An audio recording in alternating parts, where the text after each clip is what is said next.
Bonjour Akram. Oui, bonjour. Alors, je vais demander à chacun de se présenter. Donc, je vais commencer avec les demoiselles. Donc, Abir, bonjour. Bonjour. Tu te présentes, fais une cantina d'abord et qu'est-ce que tu as fait comme études et comment, c'est-à-dire ton expérience pour rentrer au Maroc. D'accord. Alors, tout d'abord, merci Samir pour l'invitation à ce webinaire et bonjour à tout le monde avec nous. Alors, en ce qui me concerne, donc, moi, j'ai commencé mon aventure à l'extérieur du Maroc à Strasbourg en faisant des classes préparatoires en sciences économiques et politiques. Ensuite, je me suis envolée vers la Belgique pour faire un diplôme en économie. Et ensuite, j'ai voyagé encore vers le Luxembourg pour faire une certification dans les fonds d'investissement avec BNP Paribas. Et donc, j'ai eu aussi un MBA, un Master in Business Administration au Luxembourg. Et actuellement, je travaille avec le cabinet de conseil Accenture au Grand-Duché de Luxembourg dans le crime financier. Donc, je suis Financial Crime Lead. Et bon, mon expérience avec le Maroc brièvement, l'idée de rentrer au Maroc, pour être honnête, n'a jamais été de l'ordre du jour que récemment. Et donc, je veux dire qu'elle est quand même assez limitée. Enfin, elle est pas très grande pour être franche, mais j'ai toujours voulu, au moins peut-être pas rentrer au Maroc, mais donner quelque chose en retour au Maroc. Donc récemment, je dirige aussi la Leadership Academy au Grand-Duché de Luxembourg. Et donc récemment, on est rentré au Maroc avec l'académie. Excellent. Akram? Je pense que Myriam peut passer d'abord. Myriam. Merci beaucoup. Bonjour à tous. Moi, brièvement, donc après mon bac à Casablanca, je suis allée faire 2 ans de classe prépa à Lyon. Et ensuite, j'ai intégré une grande école de commerce à Paris où j'ai fait mon cursus de manière un peu classique. Et ensuite, j'ai démarré dans la banque d'investissement et donc j'ai fait 5 ans de banque d'affaires ou de fusion-acquisition, encore une fois, entre guillemets, de manière classique. Et ça faisait déjà du coup pas mal de temps que j'étais en France. Et s'est posé à ce moment-là la question pour moi de me dire, bon, et maintenant, what's next? Est-ce que le next, c'est Paris pour toujours? Et de vraiment faire ce choix de me dire, mais on va peut-être pas continuer à vivre au jour le jour. Et donc, le choix, qui était à l'époque un choix par défaut, a été de retourner au Maroc pour plusieurs raisons que je partagerai avec vous. Et donc, ça fait à peu près 5 ans aujourd'hui que je suis basée à Casablanca, à temps quasiment plein. Je voyage beaucoup, mais je suis réellement basée à Casablanca et j'ai entre-temps complètement changé de bord. Je ne fais plus de finance, je suis dans le développement personnel et j'accompagne des personnes à s'aligner à leur plein potentiel, à libérer tout ce qui n'est pas eux. Excellent.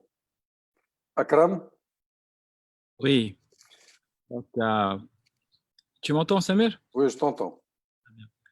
C'est drôle parce que nous les trois, nous avons ce parcours en commun de finance. Donc, moi aussi, donc, comme vous, j'ai quitté le Maroc pour faire un 3e cycle en finance.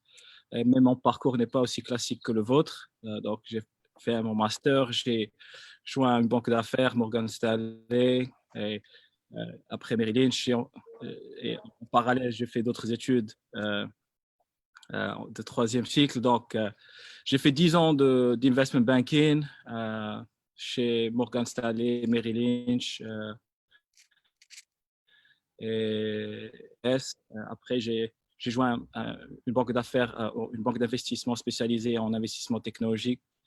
Et là, 10 ans plus tard, j'ai fait le pivot vers les opérations, vers la start-up. En fait, la passion pour la technologie s'est développée tout au long de la décennie où j'étais impliqué dans les transactions financières dans le domaine de la technologie. J'ai décidé de, comme on dit ici, de to move to the other side or the dark side. Et ça fait 10 ans que je suis dans le domaine de la start-up aujourd'hui en tant que vice-président des initiatives stratégiques chez AI, une entreprise qui développe des technologies de perception visuelle pour les machines, notamment les voitures autonomes, les robots, les taxis volants autonomes, tous ces projets ambitieux qui rendent vraiment notre travail très, très passionnant. Et est-ce que tu as fait une tentative de rentrer au Maroc? Ouais. Par rapport au Maroc, bon, nous sommes toujours marocains, qu'on soit en Californie ou au Luxembourg. You take the Moroccan out of the country, but you don't take the country out of the Moroccan. Okay. Donc, on est toujours marocain, on pense toujours au Maroc. Moi, dans mon expérience, je suis très connecté avec le Maroc. Comme tu le sais, Samir, je suis aussi aujourd'hui, je suis cofondateur et président de Botola, qui est la première plateforme d'actualité sportive au Maroc et qui a d'autres visions d'innover dans le monde sportif au Maroc. Donc, je rentre au Maroc pratiquement tous les 3-4 mois. J'ai eu 2 occasions de rentrer. J'ai pensé sérieusement à rentrer. J'ai eu des offres en tant que dirigeant dans des entreprises au Maroc, mais je ne pensais pas que j'étais prêt. Je ne pensais pas que l'impact que j'aurais fait au Maroc aurait été beaucoup plus intéressant de ce que je fais aujourd'hui. Est-ce que je vais rentrer définitivement à ce jour? C'est clair que nous pensons tous à ça. Le plus important, c'est vraiment ce qu'on peut apporter. Parce que si on veut rentrer au Maroc, ce n'est pas pour prendre, mais c'est surtout pour donner. Et si l'opportunité se présente, donc, est plus importante, qui me donne l'opportunité de faire un peu plus de ce que je fais aujourd'hui pour le Maroc, donc j'y penserai sérieusement. Bon, je vais me présenter aussi moi-même parce que je suis passé par les mêmes steps. Donc, il y a près une vingtaine d'années, j'étais aux États-Unis. Après avoir de grands diplômes, j'ai travaillé aux États-Unis et j'ai eu l'opportunité de rentrer. L'avantage que j'ai eu, c'est que je suis rentré avec une multinationale qui s'appelle Microsoft, ce que j'appelle pour les Marocains un soft landing, c'est-à-dire de rentrer avec une multinationale. Ça te permet d'avoir un pied au Maroc et un pied à l'extérieur parce que tu es toujours connecté avec le monde que tu connais tout en étant au Maroc. Donc, comment dire, I had the best of both worlds. Et 3 ans plus tard, Microsoft m'a donné des opportunités de gérer d'autres pays. Donc, je suis parti en Algérie, puis je suis parti à Bahreïn. Et après, je suis rentré. Donc, j'ai quitté Microsoft, je suis rentré, j'ai fait un peu d'entrepreneuriat, un peu de franchise. Et en 2011, Microsoft m'a rappelé en tant que DG au Maroc. Et j'ai passé à peu près 5 ans. Puis, je suis parti à Dubaï, où j'ai passé une année avant de rentrer une 3e fois au Maroc. Donc, je suis rentré 3 fois au Maroc. La première rentrée, c'est celle qui a eu le plus d'impact ou de réflexion. Parce que dans le temps, je me disais ou bien je rentre maintenant ou je rentre jamais. Je suis sûr qu'on se pose cette question, wesh d'aba ou jamais. Et dans le temps, you can relate to this. I was about to have a mortgage, donc donc les choses, c'est-à-dire que surtout un pays comme les États-Unis, une fois que tu rentres dans le cercle vicieux, c'est très difficile d'en sortir. Et c'est beaucoup de gens un petit peu qui يحلوا avec le cercle vicieux. Donc moi j'ai pu sortir avant de rentrer dans ce cercle vicieux et ça m'a permis un petit peu de revenir au pays. كاين شي وحدين تيقول لي علاش دخلتي تنقول له راه غير داك بسيبانه في الصباح داك لو غو ديالها راه ما عندوش surtout aux États-Unis les petits pains ديالهم ماشي sont pas aussi bons qu'au Maroc. Donc alhamdoulilah, je ne regrette rien. J'ai pu me faire un réseau au Maroc et كنقول للناس اللي بغاو يدخلوا c'est des gens comme nous اللي عارفين مناش دازو qui peuvent les aider à l'intégration, c'est-à-dire les erreurs, les réidouz منهم. Je crois que Myriam peut parler des erreurs qu'on a fait, الثقه اللي كنجيو بواحد الثقه كنجيو ما كيحسبناش كاينين دي فو بروبليم في المغرب يا كو دي فو بروبليم la productivité malheureusement n'est pas au même rythme que la productivité à l'extérieur du Maroc. On se pose علاش هادي مالكم هكا مالكم مزمرين الدماغ ديالكم هادشي هذا راه كنعيشوه كل نهار. Je vois Akram et tout le monde est en train de rigoler. Mais c'est un peu difficile. Donc, je vais ouvrir aussi, demander aux Nas Limtbeina, si vous pouvez poser des questions sur le Q&A de Zoom. OK, donc si vous pouvez poser des questions et si vous pouvez même lever la main, si quelqu'un veut faire une petite intervention, je vais vous donner un petit peu la main pour comme ça vous pouvez intervenir. Donc, bon, moi j'ai fait de l'ingénierie. Donc, contrairement à vous qui avez fait des finances, je crois que le monde des finances est beaucoup plus réceptif au Maroc que le monde de l'ingénierie. Parce que malheureusement, au Maroc, on n'a pas l'ingénierie au niveau international. Il y a beaucoup de choses. Bon, je parle d'il y a 20 ans maintenant, alhamdoulilah, ça a beaucoup progressé.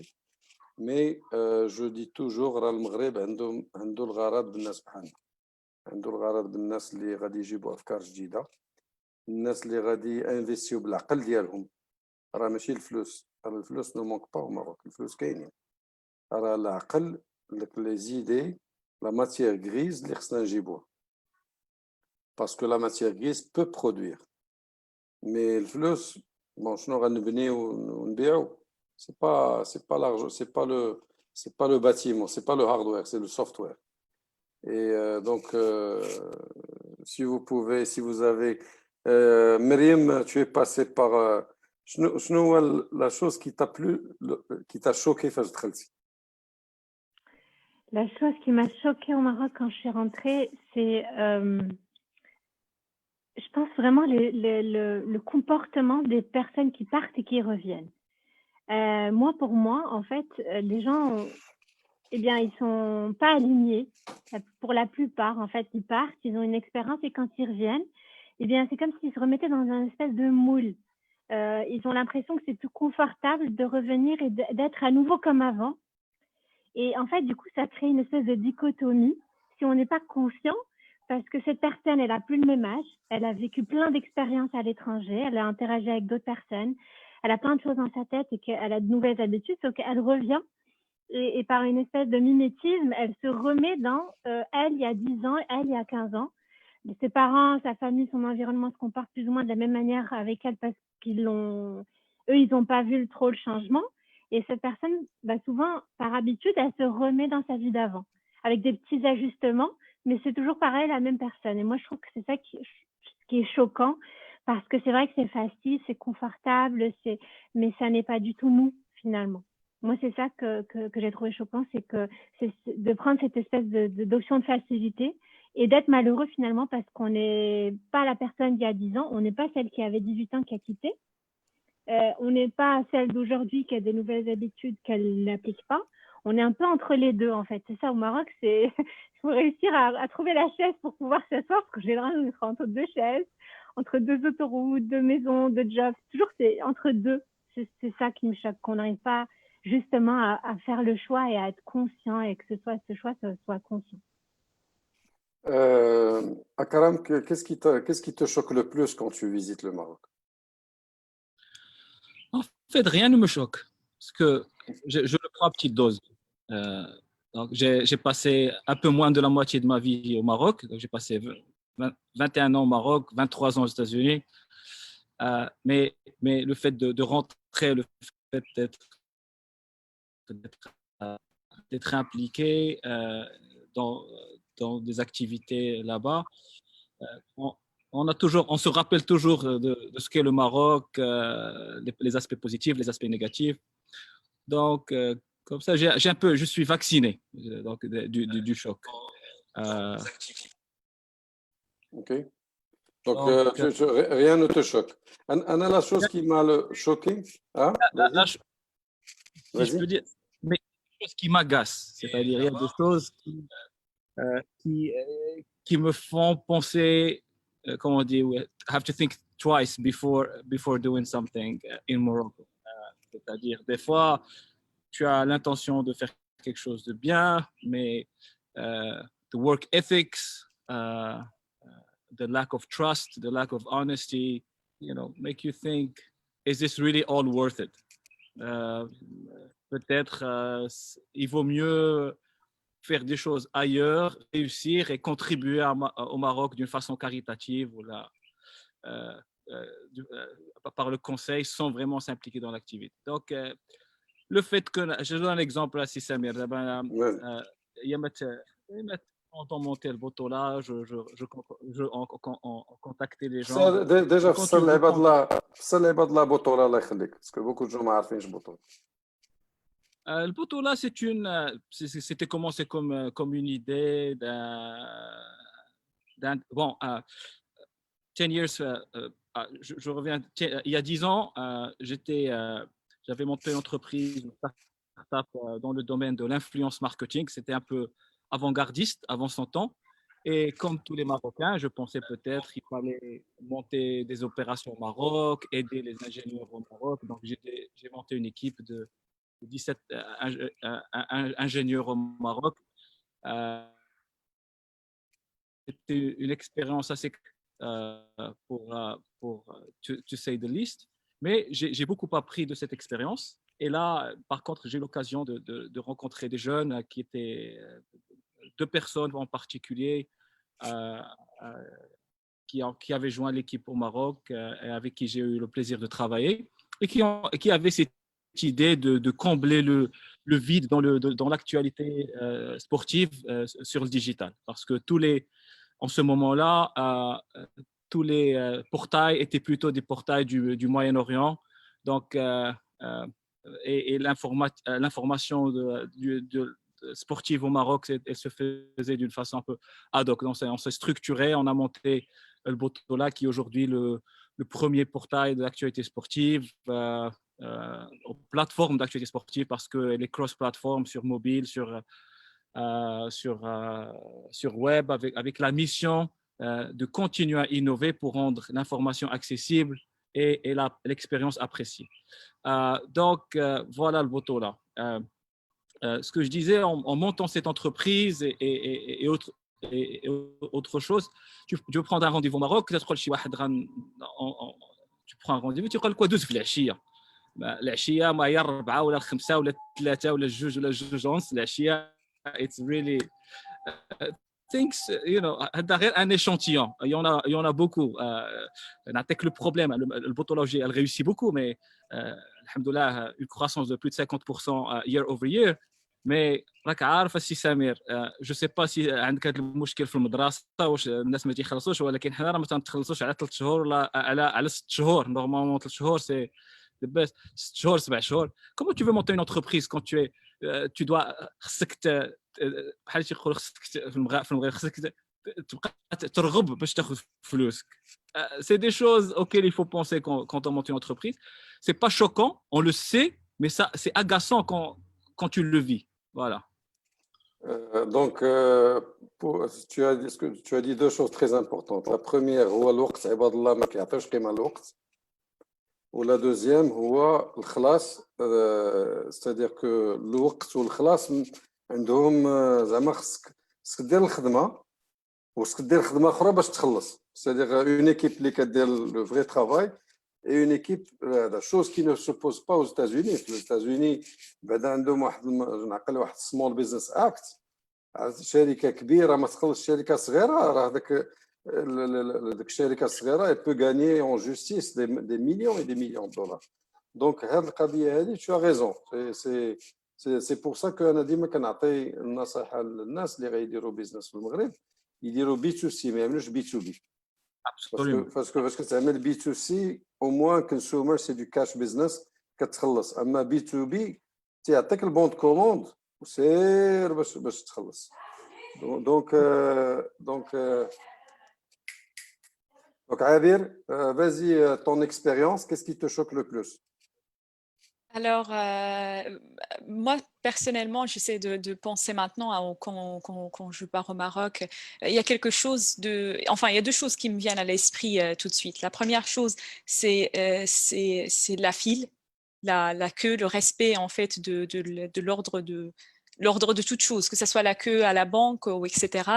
Et un truc qui m'agace, qui me choquait au départ, mais comme Akram le met très bien le terme, m'agace particulièrement, c'est cette histoire de connaissance la dernière fois, j'étais en train de faire la file à la banque, donc je mets ma carte d'identité comme tout le monde. J'attends, ça prend énormément de temps. Et puis, il y a une personne qui arrive, elle venait juste de rentrer dans la banque parce qu'ils la connaissent.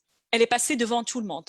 Et ça, il fallait prendre le temps de leur expliquer what the hell is that? C'est ce genre de choses, c'est même inimaginable, inconcevable ici en Europe. J'imagine aux États-Unis, c'est un peu pareil. Et autre chose qui m'embête vraiment, et je trouve que ça, il va vraiment falloir y trouver une solution à l'avenir au Maroc, c'est la paperasse. Je vais ouvrir un compte bancaire, enfin un compte d'investissement. Il faut que j'aille à la MLA. La MLA, je dois avoir des stempels de tout le monde. Je comprends même pas pourquoi ces personnes-là, ils doivent intervenir dans le processus. Le truc de chaude, etc. Tout ça, je pense, on est on parle de la 4e révolution industrielle, donc chaude, etc. Et tout, franchement, il faut arrêter. On en rigolait il y a quelques jours avec ma mère. Et en parlant de mon mariage, parce que je me suis mariée ici en Europe et j'ai dû aller à Strasbourg où je résidais, parce que je me suis mariée en Belgique, je suis allée à Strasbourg pour chercher un shahadat al-Uzuba. Mais moi, à Strasbourg, je connaissais personne, je connaissais strictement personne. Et donc, quand j'étais là demander à l'ambassade, ils m'ont dit mais j'ai dit, je connais même pas une personne là-bas. Et donc, je comprenais pas comment, à l'ordre d'aujourd'hui, on a des PC, on a des systèmes informatiques très puissants, on parle du cloud. Comment est-ce possible que cette information que je suis célibataire, elle n'est pas populée quelque part dans les systèmes? Il faut que j'aille trouver 12 personnes, on a réussi à trouver 12 personnes que je ne connaissais pas, qui ont témoigné que j'étais célibataire. Et donc ça, c'est le genre de choses, je pense que, voilà, ça me choque, mais je pense qu'il va falloir l'éviter parce que je pense que c'est très valable aussi pour le marché, enfin, pour le business, etc. Quand on veut créer une entreprise ou une association, c'est décourageant, tout le processus documentaire par lequel il faut passer. Donc moi, à un moment donné, j'ai préféré, parce que je préside une association qui s'appelle Save a Smile, Inqad Ibtissama, et j'ai préféré la créer au Grand-Duché de Luxembourg pour servir des enfants cancéreux au Maroc que de la créer directement au Maroc pour ces personnes-là, parce que il a suffi que je prenne un rendez-vous en ligne avec le registre du commerce, que je passe un quart d'heure chez eux, que je leur donne des statuts, qu'on signe, et l'association elle est live, un quart d'heure pour ouvrir le compte bancaire, et en une demi-heure, toute une association elle est créée. Donc ça, c'est le genre de choses qui découragent un peu les gens de rentrer créer des choses sur place. Pardon. Donc, Abir, deux choses qui te choquent. La première, c'est la queue. Et la deuxième, c'est la paperasse marocaine.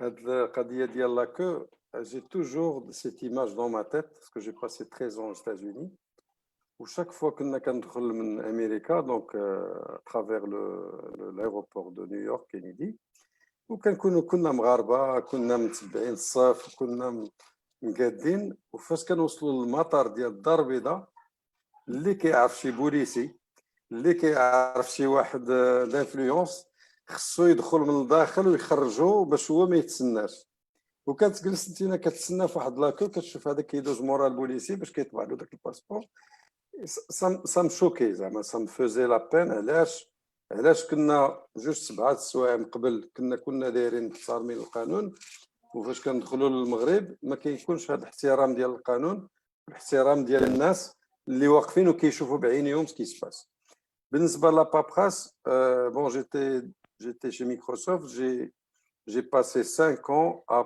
pousser cette question de paperasse le e-gov et le e-gov je disais toujours ça ne coûte rien. Ça ne coûte rien. D'ailleurs, راه في هذا الوقت هذا اللي وقعنا الكونفينمون في المغرب راه دزنا الايغوف ولا كل شيء ولا الغوفرنمون centré autour du citoyen. ما عرفت شنو كان من قبل وجيسبر كو دابا افيك لو ديكونفينمون الا مشى شي واحد طلب مني باش نمشي نطبع في عاد ما صيفط الايميل وهذا راه سافا مو روند دونك جيسبر كو سافا شونجي. مريم, qu'est-ce qui t'a choqué le plus à ta rentrée? Ça me fait très sourire en fait quand je vous entends tous parce que oui, je pense que c'est quelque chose qui nous agace beaucoup tous. Maintenant, moi en fait quand je suis rentrée, effectivement c'était peut-être pas un choix conscient en fait, je l'ai fait et puis ensuite je me suis rendu compte et j'ai pris les conséquences en main. Mais certainement, moi, ce que je me suis rendu compte que j'avais besoin de faire pour faire la paix avec ça, c'est juste d'arrêter d'attendre des autres qu'ils changent. C'est-à-dire que il y a vraiment, et ça m'a amené tout de suite, entre guillemets, vers ce que je fais aujourd'hui. C'est-à-dire qu'à un moment donné, je me suis dit, OK, mais mon environnement, il est ce qu'il est. Et il y a plein d'autres pays qui sont ce qu'ils sont aussi, qui ont leur côté positif, évolué, et le côté qui ne l'est pas ou pas encore. Donc, est-ce que j'attends que tout le monde fasse le rang pour que moi, je passe une bonne journée? Où j'essaie de travailler sur moi et me dire, OK, mais j'attends pas qu'ils le fassent. S'ils le font, c'est bien. Et je vais juste essayer de m'entourer du meilleur Maroc possible. Parce que autant nous, on parle là ensemble et on est tous choqués. On n'est pas que 3 ou 2 là, parce que vous êtes à l'étranger. On n'est pas les 2 seuls Marocains au Maroc à être choqués, à vouloir avoir de l'ordre, une file, le respect de la loi, etc. Je pense qu'on est plusieurs, donc peut-être qu'on peut les rencontrer un peu plus. C'est plusieurs qui font un Maroc qu'on aime bien. Et un peu moins celui qui nous agace. En tout cas, grandir dans notre patience, dans notre acceptation, sans que ce soit quelque chose de quotidien pour nous. Donc, c'est vrai que ça a été, pour moi, ce qui a été salvateur à un moment donné. Je me suis dit, sinon, je vais tomber malade. Et j'ai vraiment besoin de travailler sur moi, en attendant que le reste évolue autour de moi. Donc, complètement. Je vous comprends. Merci. Alors, il y a une question. Quelqu'un pose la question. Please, if you can share with us your rejection, acceptance experiences in Morocco and what things do you think should change? Bon, cette question, Akram et Abir, Akram, est-ce que tu as eu une rejection? C'est-à-dire, tu as essayé de prendre un poste au Maroc ou là, tu as essayé de convaincre quelqu'un au Maroc de prendre quelque chose et tu as eu une rejection. Et comment tu as perçu cette rejection? Je n'ai pas encore eu cette expérience parce que, comme je t'ai dit tout à l'heure, ما تنجيش باش نطلب شي حاجة. تنجي باش bon, à part les affaires personnelles qui ont affaire avec l'immobilier ou d'achat, on peut le mettre à part. On va être beaucoup plus pertinent par rapport à ce que les gens qui sont au dehors du Maroc essaient d'accomplir. Donc, je veux rester beaucoup plus focalisé sur ce sujet. Non, j'ai dû décliner des offres qui étaient très généreuses, très importantes, mais parce que j'avais d'autres priorités ici. Mais je suis toujours, comme on dit, open à explorer d'autres opportunités. Est-ce que, au niveau objection, au niveau business, ce que je peux te dire, c'est que j'ai essayé de développer beaucoup de business au Maroc les 10 dernières années. Et les objections que j'ai, c'est des objections qui sont implicites et pas transparentes. C'est-à-dire quand tu vas développer du business, when you compete for an offer, for tender, or you compete for business opportunity, and you know you're the best. You know you have the best offer. You know you have the best price, but because you know, ما نهضر بالمغربيه حيت ما دهنتيش هذاك اللي تيدير لا qui prend la décision. Tu sais que que c'est quelqu'un d'autre qui va être pris. Donc هادشي شفتو plusieurs fois. ومن بعد ولكن حنايا on a gardé nos valeurs. We're going to stick to doing business the right way. At the end of the day, it's going to be hard, but you're going to win. So, هادو هما le genre de rejet qu'on a, mais الواحد on est en train d'explorer ou de discuter d'un problème qui n'est pas de la science infuse, qui est un problème social, qui est subjectif, et la décision dépend vraiment de plusieurs facteurs. Il y a plusieurs permutations dans l'expérience de chacun. C'est-à-dire, باش ندخل المغرب, c'est pas une question ديال واش عندي une bonne offre, واش عندي un bon boss. C'est plusieurs choses. Personnellement, qu'est-ce que je vais accomplir dans ma vie? Est-ce que je suis un entrepreneur qui sait qu'au Maroc, je peux faire un grand impact? Ou là barré, je me sens brillant, j'ai fait de bonnes études, ou je veux intégrer un grand groupe et faire de l'impact. Si c'est le if it's the latter, si c'est le second, you're dreaming, because you will have no impact even if you're brilliant. Parce que tu vas être moulé dans ce groupe.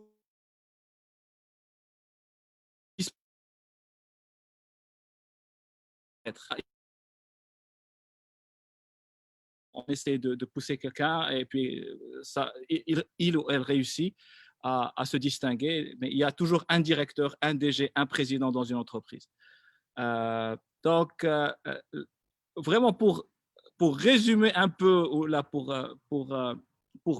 acheminer de la discussion in the right direction, il faudra vraiment parler des différentes priorités. C'est-à-dire, est-ce que les gens veulent rentrer parce qu'ils veulent être près de leurs parents? Est-ce qu'ils veulent يربي ولاده على الطريقة المغربية? Qu'est-ce qui est important?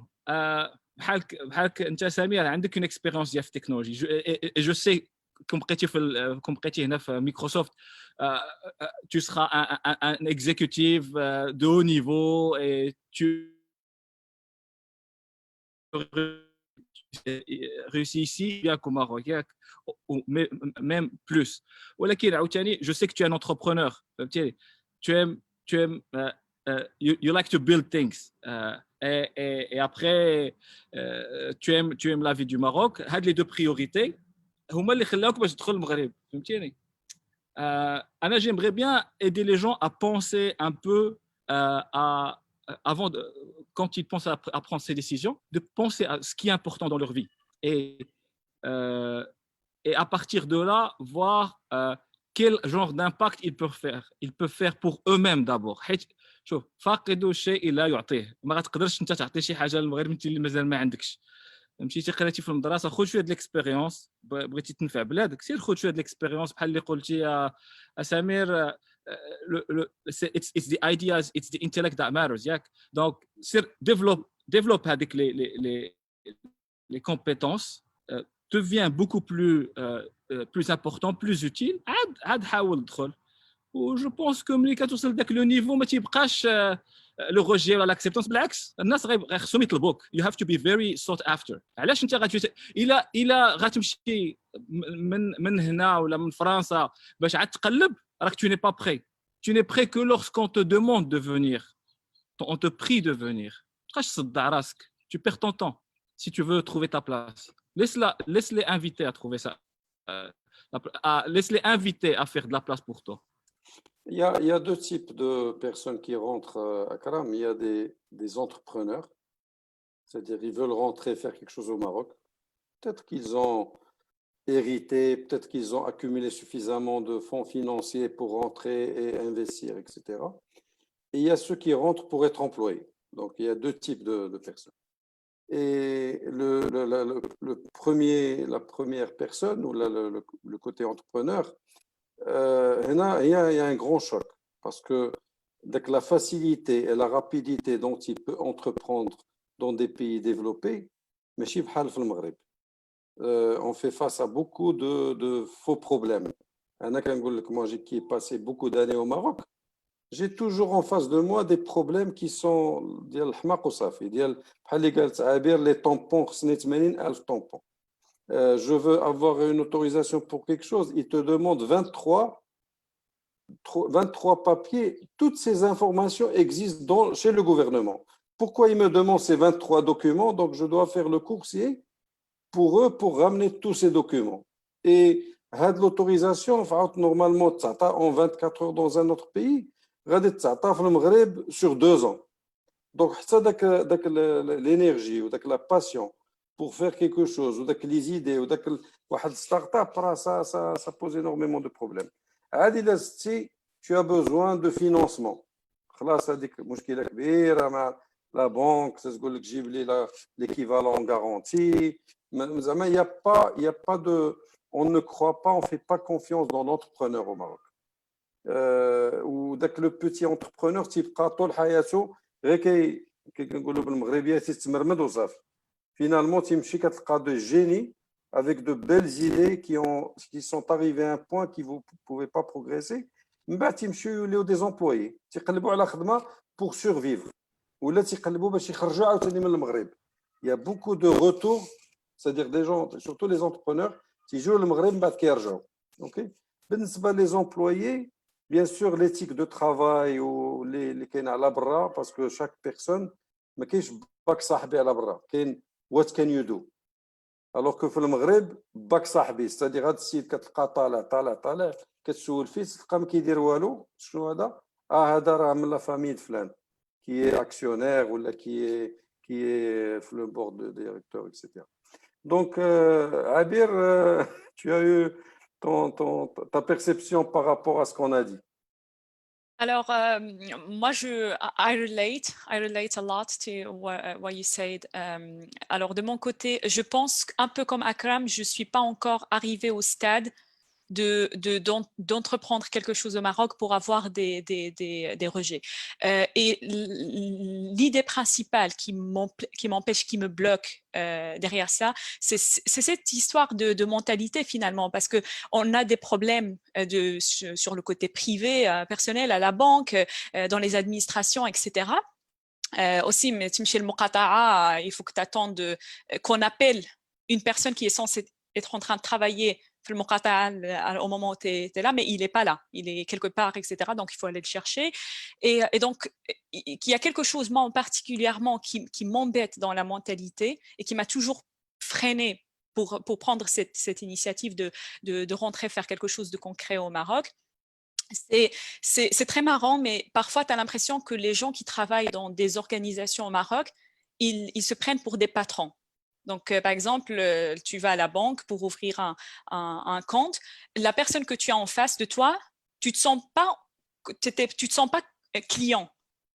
En fait, tu sens comme que tu es venu demander de la charité à la personne et c'est elle qui décide si elle veut t'ouvrir un compte ou pas, etc. Donc, tu es toujours pris comme ça. Et ça, tu te dis, si tu vas faire un business avec des personnes qui vont t'entourer parce que tu vas avoir besoin de partenaires de différents niveaux, de différentes sortes, si tu vas avoir des personnes comme ça autour de toi, ça va vraiment ça va pas être marrant, on va dire. Donc, ça va créer plus de la frustration qu'autre chose.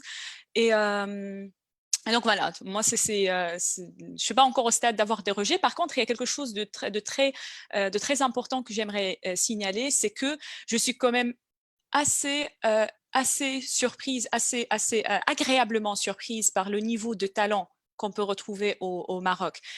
Pour donner un exemple, là récemment, je fais un travail de recherche et je suis en train d'écrire un livre avec le résultat de ces recherches. Et donc, j'ai plusieurs assistants de recherche, dont quelques-uns au Maroc. Et quand je vois la qualité de ces personnes-là, de leur réflexion, de la qualité de leur rédaction, la qualité de leur analyse, etc., je suis épatée. Et puis, je me dis, c'est quand même malheureux qu'on puisse avoir ce niveau de talent qui peut exister pas seulement à l'extérieur du Maroc, mais aussi à l'intérieur du Maroc et qu'on n'arrive pas à exploiter comme il faut. Parce que je pense qu'eux aussi, ils sont un peu confrontés aux mêmes problématiques. Et puis, il y a quelques temps, j'avais une interview avec une journaliste qui me disait toujours cette question qui revient tout le temps, est-ce que vous pensez rentrer au Maroc à un moment donné? Et moi, je dis tout le temps, je pense que Myriam, je ne sais pas si Myriam ou Akram qui l'ont souligné, mais en fait, on aimerait d'abord faire changer les mentalités. Donc, moi, je dis tout le temps comme ça, j'aimerais rentrer dans quelques années et pour rentrer dans la politique. Mais avant de faire ce pas-là, j'aimerais d'abord que les mentalités rentrent pour avoir une certaine base pour accompagner un mouvement. Et donc, en travaillant avec des personnes, donc voilà, c'est Mariam qui a dit ça. En travaillant avec des personnes pour leur montrer un peu, essayer de les guider, les coacher, leur expliquer les choses, etc. En espérant, voilà, one person at a time, que les gens pourront changer. Je pense que c'est notre seul moyen pour pouvoir arriver à quelque chose de bien, enfin de niveau européen ou américain à long terme. Et puis voilà, là, il faudra des personnes en politique qui prennent le lead, qui prennent le relais pour redresser énormément de sujets d'un point de vue plus global. Que ce soit la manière de voir le documentaire, tu parlais de eGov tout à l'heure, ou juste voilà, les structurations et toutes ces choses-là. Au lieu de juste innover parce qu'on voit qu'il y a un pays qui fait quelque chose d'innovant en copy-paste, en fait qu'il y a la fondation qui soit changée dans cet esprit-là. Donc, c'est la première fois que j'entends une dame jeune qui veut rentrer dans la politique au Maroc. Moi, je peux te dire que ça fait pas tout de suite. Que ça fait pas des années que je suis au Maroc, j'évite de rentrer dans la politique.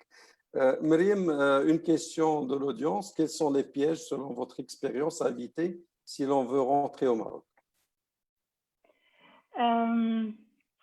Les pièges à éviter, pour moi, c'est vraiment des pièges de perception. Donc, je sais, encore une fois, peut-être que ça a l'air des bisounours, mais très sincèrement, ça ne l'est pas. Pour moi, vraiment, le principal conseil à adopter, c'est de ne pas être dans la dualité, de ne pas être dans c'est un bon choix, un mauvais choix. Il faut que je sois salarié ou je suis entrepreneur, je vais habiter chez mes parents ou je vais construire ma maison. C'est vraiment, en fait, arrêter d'être dans la dualité, tout simplement, parce que ça ne nous aide pas et c'est des choix extrêmes. Et il y en a jamais que deux.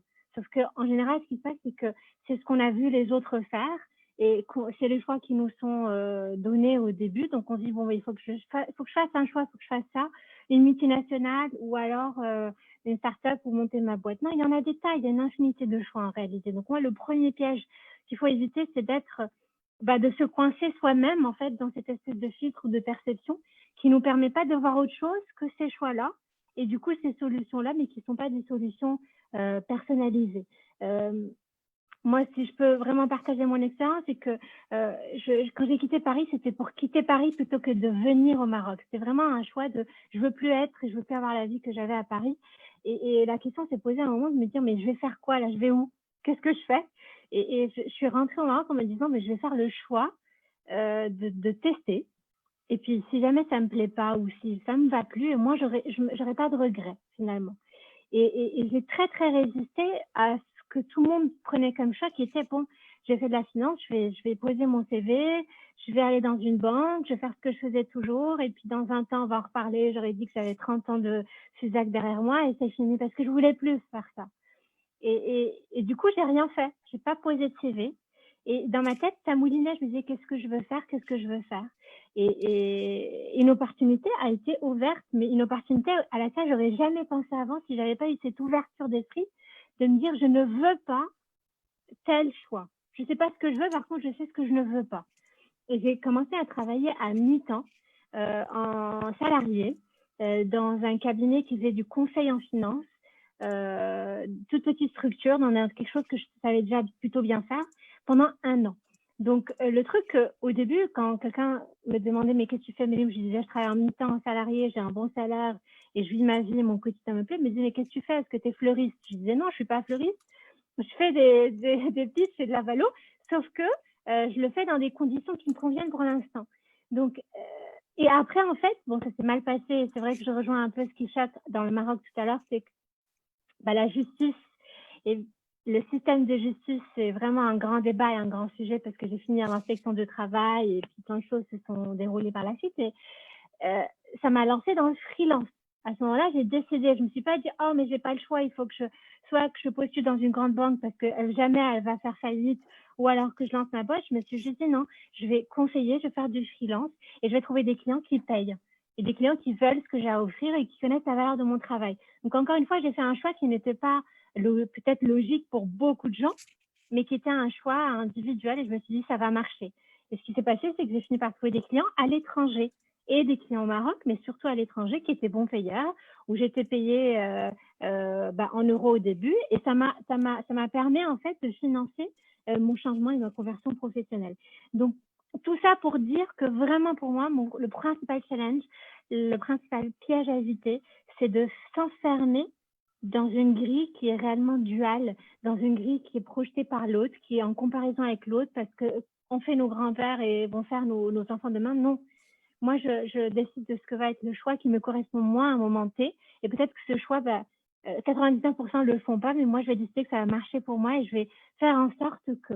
Et je vais aller voir les gens qui vont m'inspirer, qui, eux, ont fait des choix similaires ou qui ont une vie que j'ai envie d'avoir moi au Maroc et voir qu'est-ce qu'ils ont eu comme parcours, apprendre de ces gens, qu'est-ce qu'ils ont dû faire que 99% des Marocains ne feront pas, mais qui font que eux, ils ont une vie que moi j'ai envie d'avoir, que les autres n'ont peut-être pas. Donc pas vivre ma vie par défaut, mais vraiment oser le choix et donc co-créer quelque part le chemin qui n'est peut-être pas visible à tout le monde, mais qui va être visible à partir du moment où moi je vais le chercher. Juste une remarque sur les personnes qui sont inscrites dans ce webinaire, plus de 70% sont des dames, c'est-à-dire je vois beaucoup plus de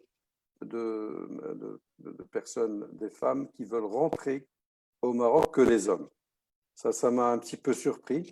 Il y a une question, une personne qui veut poser la question live. Jawad Sfar, est-ce que tu es là? Je vais te permettre de poser la question.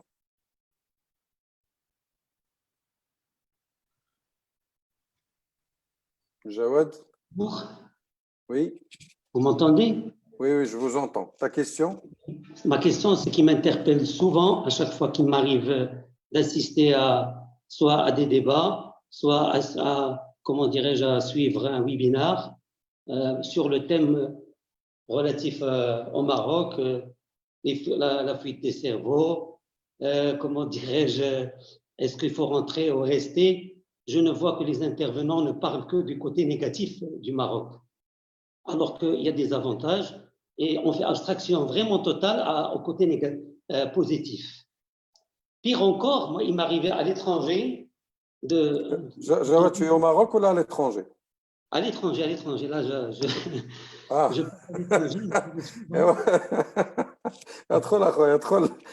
Alors, il m'arrive souvent dans des rencontres entre Marocains et étrangers des Marocains dire « j'ai honte d'être Marocain ». Alors que normalement, il faut quand on est à l'étranger, il faut qu'on soit l'ambassadeur et de vraiment, comment dirais-je, donner une image de marque quand même positive, pas que les négatifs. C'est ça, moi, c'est pas une question, mais c'est une constatation que je trouve malheureuse. C'est malheureux. D'ailleurs, depuis que vous avez commencé le webinaire, je n'entendais que le choc, la déception, alors que je ne vous cache pas que j'ai vécu plus de 10 ans à l'étranger. Je suis très content de comment dirais-je, de vivre, de retrouver la vie au Maroc. Tu es au Maroc. Tu es au Maroc maintenant. Tu es au Maghreb. Absolument. Ah, d'accord. Donc, Jawad, merci beaucoup. Je vais parler du côté positif. Ah, c'est top. Bon, ok. Donc, parce que le fait que je suis rentré au Maroc, donc la première chose, c'est que c'est chez nous. C'est chez nous. De dire qu'on est chez nous. Je crois que Akram, qui vit maintenant aux États-Unis avec tout ce qui se passe aux États-Unis, malgré le fait, je suis sûr que je suis américain de nationalité aujourd'hui, mais sauf le fait qu'on soit chez nous, d'avoir nos enfants qui sont en train de grandir, là on a grandi, de voir nos parents qui c'est les moments précieux qu'on passe avec eux. C'est des moments qui sont très, très, très précieux parce que et chaque moment qu'on ne les voit pas ou qu'on ne passe pas du temps avec eux, c'est des moments qu'on va regretter ou qu'on regrette. À part ça, sur le côté marocain, le Maghreb est green. Le Maghreb, le problème d'Yana, أنا نقول لكم زعما le grand blocage ou le grand défi qu'on vit aujourd'hui au Maroc, c'est que on n'est pas ambitieux. Le Maghreb كله n'est pas ambitieux.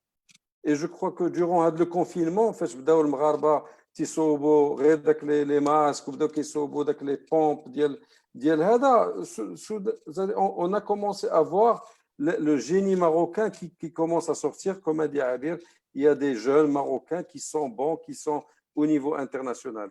Mais il faut qu'on les laisse exploiter leur savoir. Il faut qu'on les finance. راه خصنا نعاونوا هاد الناس هادو. راه ما يمكنش السيد ما عنده والو, عنده افكار ونقول له سير tu vas être employé toute ta vie. Il faut qu'on encourage le côté entrepreneuriat de manière à ce qu'on les autorise, qu'on leur facilite la tâche, et de deux, qu'on finance leurs idées. Je suis déçu que le Maghreb, quand on pense toujours, quand on pense à ramener des investissements pour le Maghreb, Renault, Peugeot, Boeing, je ne sais pas quoi. العالم راه ما مسوبش بهاد les grandes entreprises, راه مسوب les petites entreprises. Donc il faut qu'on les encourage pour نعاونوا داك les petites entreprises à démarrer de rien du tout. Parce que هذاك s'il démarre de rien du tout, il crée un emploi, راه هذاك c'est 100% de croissance qu'il a fait en termes de création d'emplois. Alors que l'entreprise, la grande entreprise اللي عندها 3000 راه كتبقى 3000 واحد تتساج ويمكن كتنقص. Donc malheureusement هذا هو le grand challenge. Akram, si tu veux, c'est une question là. Thank you for this live and sharing. Je veux dire, répondre à Jawad parce que je ne pense pas que je suis totalement d'accord avec lui parce que on parle dans un contexte financier. Pour réussir à investir, il faut gérer le risque. Le fait qu'on soit là, qu'on parle de rentrer au Maroc, c'est parce qu'on veut tous rentrer au Maroc. Maintenant, c'est comment rentrer au Maroc. Donc, c'est la gestion de risque ici. Et l'aspect négatif qui a été partagé, c'est dans son contexte, parce que vous avez posé la question, quelles sont les choses qui vous ont choqué. On a un avantage sur beaucoup d'autres citoyens d'autres pays qui n'ont pas la même qualité de vie. الناس اللي غيمشيو لl'Europe ما عمرهم ما غيرجعوا لبلادهم d'origine. فهمتيني؟ Même d'autres pays arabes, d'autres pays asiatiques. On a un très beau pays avec de très belles traditions, des valeurs de famille. D'abord, la question, c'est d'éviter un peu les slogans, parce que franchement, on en a marre. Les slogans, la start-up marocaine, l'innovation. L'innovation, شحال عندك كاع الناس يخرجوا des ingénieurs في العام باش تهضر على l'innovation. هضر بحال اللي قلت يا سمير، هضر على l'entrepreneuriat، ما تهضرش على start-up. Il y a une grande différence. Une start-up, c'est une entreprise qui révolutionne une industrie et dégage une croissance à 3 chiffres, au moins sur 5 ou 6 ans. Parler d'entrepreneuriat, هضر على الماسكات، ما تهضرليش على الاي اي ولا تهضرليش شي حاجه اللي مازال ما عندناش les capacités. C'est vrai, il faut avoir de l'ambition, mais arrêtons les slogans. خلينا نهضروا في الواقع شي شويه، فهمتيني؟ دونك حنا كلنا بغينا ندخلوا. دابا لا كيسيون كيفاش بغينا ندخلوا. ساليتي قرايتك برا باش je veux résumer un peu ce qu'on peut faire. ساليتي قرايتك برا، خذ شويه de l'expérience pour être beaucoup plus utile à ton pays. ما تقلبش على خدمه دغيا في المغرب.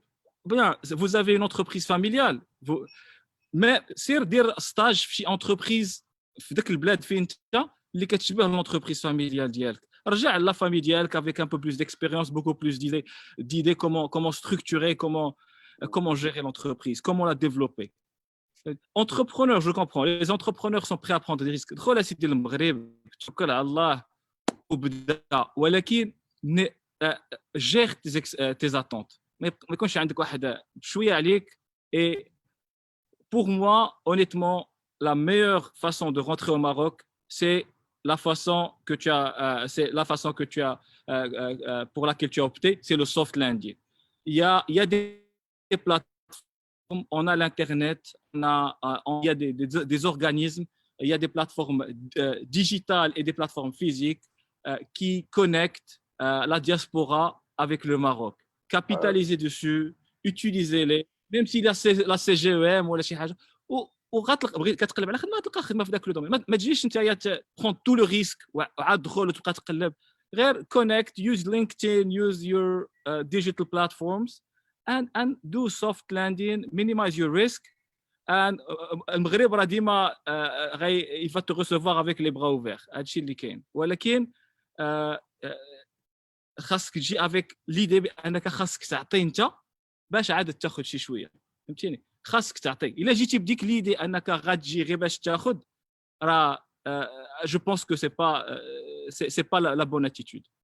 Donc Akram, je réitère ce que tu viens de dire, c'est qu'il y a un calcul de risque.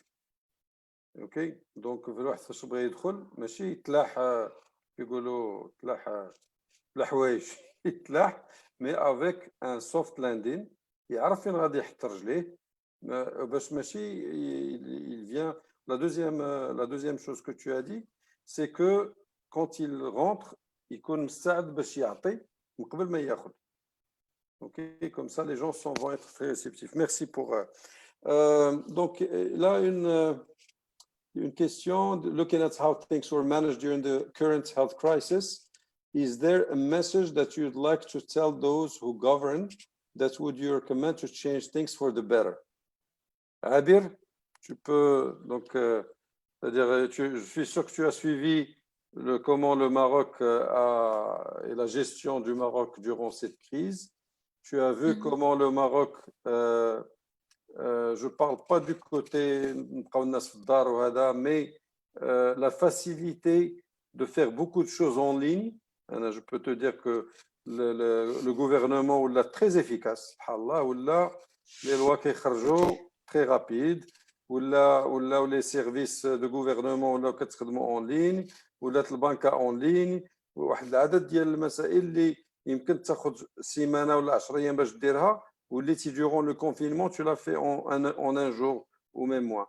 Donc qu'est-ce que tu peux recommander, le fait que tu as été de loin et que tu connais un petit peu les services financiers, les services de social au Maroc, qu'est-ce qu'on peut faire pour to change things for the better? Alors, dans le cadre du contexte actuel du corona, c'est très difficile en fait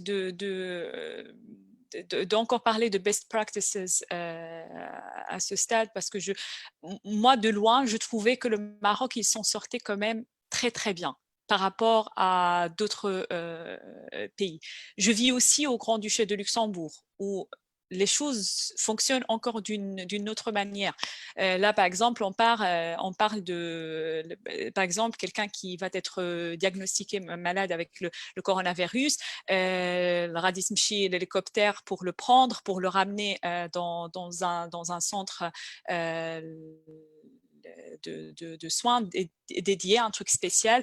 Ce qu'ils ont fait aussi, c'est qu'ils ont ouvert, en fait, l'armée militaire a beaucoup contribué dès le départ pour construire, je pense, 5 ou 6 hôpitaux dans différents endroits dans le pays. Donc, ça reste quand même un petit pays, mais l'armée a construit 5-6 infrastructures sanitaires pour prendre en charge les personnes qui vont être malades du coronavirus. On a atteint, je pense, 3-4 000 personnes sur un si petit pays. Et ça, je pense que personnellement, pour moi, le Maroc, il s'en sortait quand même bien. On a vu des choses comme ici en Europe, on a eu la galère des gels désinfectants et des masques. Par exemple, pendant très longtemps, on n'arrivait pas à trouver de masques à les acheter parce que tout simplement, ils n'existaient pas, on ne pouvait pas s'en approvisionner. Et donc, quand on entend que le Maroc, par exemple, il a une haute capacité de créer ce genre de choses, moi j'en étais très très contente. Maintenant, peut-être que je ne sais pas, peut-être dans la communication. Et ça, encore une fois, je pense qu'après avoir vécu longtemps ici au Grand-Duché, je commence à avoir un œil très, très lointain de ce qui se passe au Maroc. Donc, je ne suis peut-être pas la mieux placée pour dire ce qui va fonctionner avec la population, sachant que la population, elle est fragmentée en plusieurs catégories. Mais globalement, je n'ai pas une recommandation particulière pour le Maroc, sachant qu'ils ont quand même très, très bien géré les choses. Maintenant, espérons qu'on n'aille pas trop vite dans vouloir lâcher prise très rapidement. Et espérons aussi que le Maroc va bénéficier de cette expérience pour ne plus retourner dans le classique, et peut-être on va se retrouver dans ce que Myriam expliquait tout à l'heure, cette schizophrénie d'être entre deux mondes, un monde voilà, l'expérience actuelle et puis l'expérience il y a comment on le faisait avant. Je pense qu'il y a beaucoup de leçons dont on peut apprendre ici, notamment le fait qu'on a toujours pensé que avoir fait les choses d'une telle manière, ça fonctionnait très bien et c'était suffisant. Maintenant, on voit que c'était pas bien du tout parce qu'on n'était pas préparé à ce genre de choses. On a dû switcher. J'avais bien aimé ton commentaire sur LinkedIn, Samir, une fois, que du jour au lendemain, on est passé en version 4.0, éducation 4.0, et c'était vraiment le cas. Alors, pourquoi on attend d'avoir une crise pour pouvoir le faire? On a les capacités, on a les moyens, on a les sources. On a vu les fonds qui ont été mobilisés, ça se chiffre en milliards de dollars pour le coronavirus. Pourquoi on attend d'avoir une problématique de cette taille-là pour se mobiliser? Donc, espérons peut-être qu'on en tire les leçons et que voilà, le gouvernement particulièrement en tire les leçons. On va continuer au moins sur la même trajectoire et puis continuer à comprendre que quand on le veut, on le peut. Il suffit juste de le vouloir et de le faire bien. Conclusion, si l'on veut, l'on peut. Voilà, exactement. D'accord. Alors, une question pour Myriam, ou là, une remarque. Two things are important, education and justice. What do you think? Totally agree. Je suis extrêmement alignée avec ça. Moi, j'ai vraiment une expérience qui m'a beaucoup marquée quand je suis rentrée au Maroc parce que pour moi, il y a des choses qui étaient évidentes. Et bon, autant je sais où en est le système éducatif au Maroc et je prends, entre guillemets, mon mal en patience en me disant que j'ai besoin de contribuer et d'apporter ma part et que c'est pas moi qui vais changer comme ça le système éducatif comme moi je le souhaiterais, je le verrais. Autant la justice, je l'avais jamais expérimenté personnellement. On entend plein de choses, on sait plein de choses, mais le fait d'expérimenter, d'être dans une société où tout a l'air d'aller très bien jusqu'au jour où ton boss te dit qu'il n'y a plus d'argent dans présumément, il n'y a plus d'argent dans le compte bancaire et qu'il ne peut plus te payer et qu'il faut que tu te débrouilles, alors qu'on est consultant en finance, que c'est quelque chose qui m'est jamais tombé, jamais j'aurais cru que ça puisse arriver. Je me disais, c'est une blague, c'est pas possible, qu'il n'y ait pas de recours, que la justice n'ait pas des lois pour ça, c'est une SARL, etc. Donc, je suis vraiment tombée de haut, effectivement. Et j'ai compris aussi quels étaient les recours. J'ai compris aussi qu'il y avait des combats à mener et d'autres à ne pas mener pour, entre guillemets, ne pas être malade, mais surtout parce qu'on ne pouvait pas être sur tous les fronts, on ne pouvait pas le faire tout seul. Donc, l'individu, il a une part dans la société. Et vraiment, je rejoins ce que je disais tout à l'heure.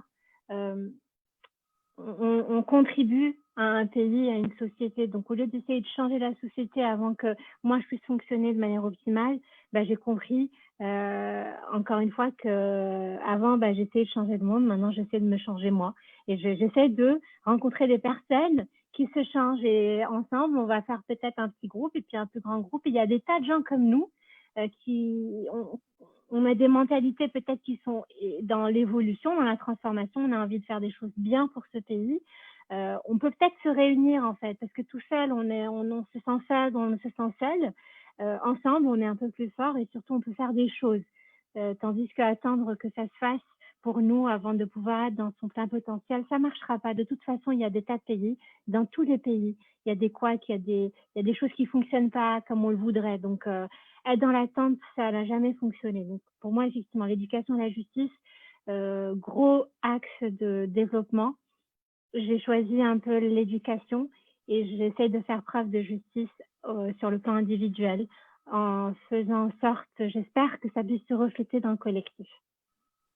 Donc, ton idée, c'est de se créer un réseau et que l'éducation et la justice sont des points très, très importants. Akram, je reviens vers toi parce que tu es au Silicon Valley.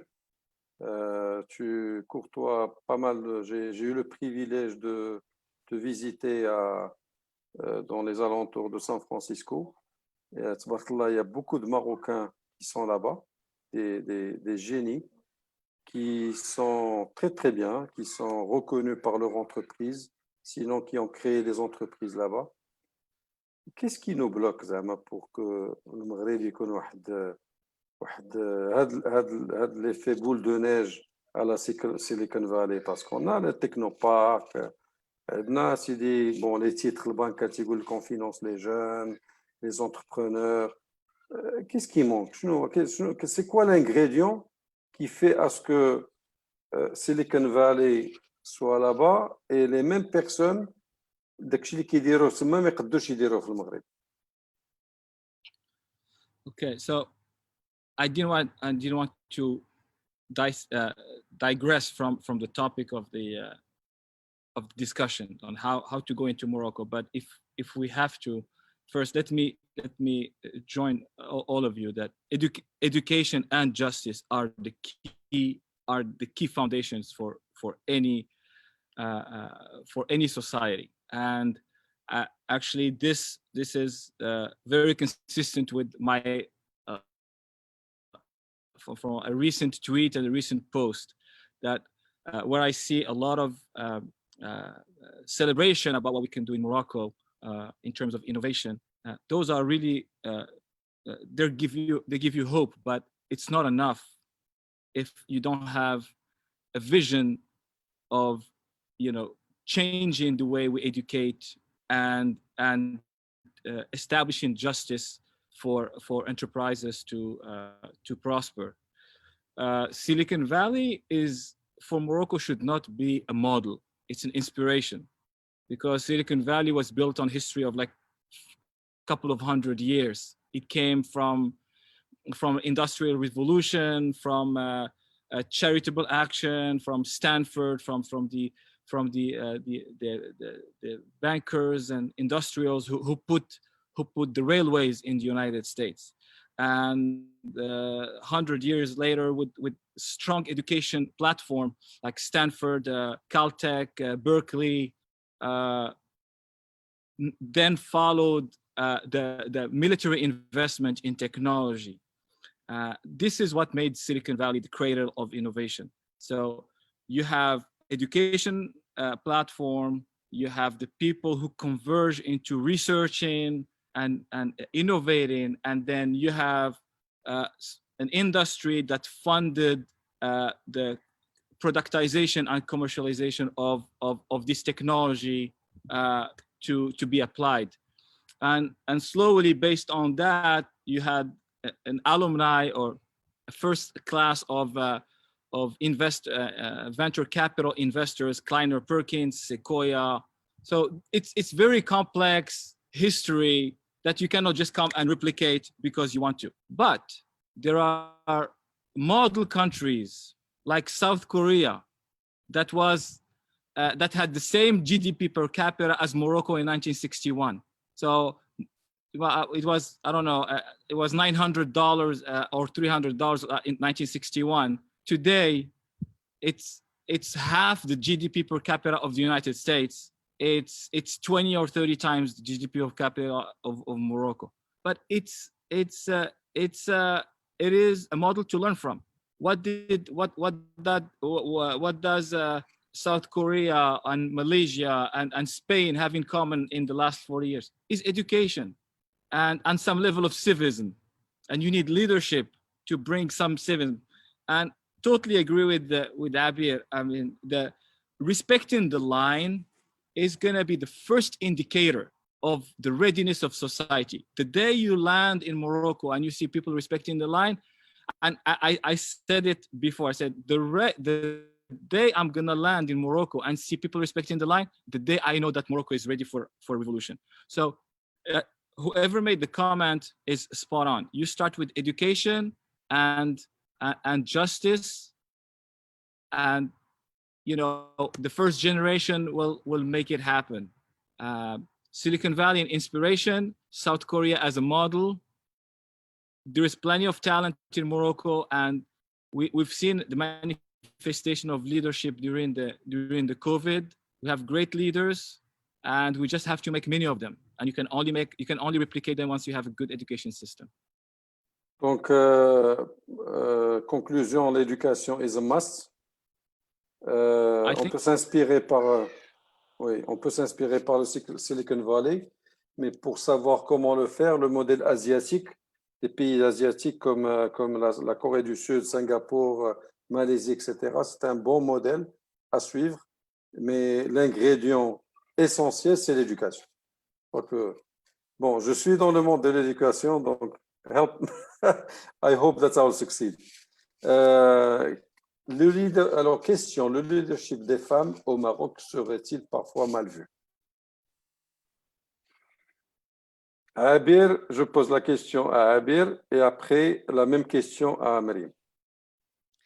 Alors, est-ce que le leadership de la femme serait mal vu au Maroc? Je pense pas du tout. Alors, certes, il y a des choses qui fonctionnent encore pas bien au Maroc, mais je pense que on n'est pas du tout à cette étape ou à cet esprit où la femme elle est mal vue dans des positions de haute direction, etc. On a de très très bonnes personnes, femmes qui gèrent de grandes organisations, BCG, des hautes écoles. J'ai pas tous les exemples en tête, mais Yasmine Ben Amour, par exemple, une personne que je connais pas du tout, mais que je suis sur LinkedIn, le chairperson de H&M au Maroc.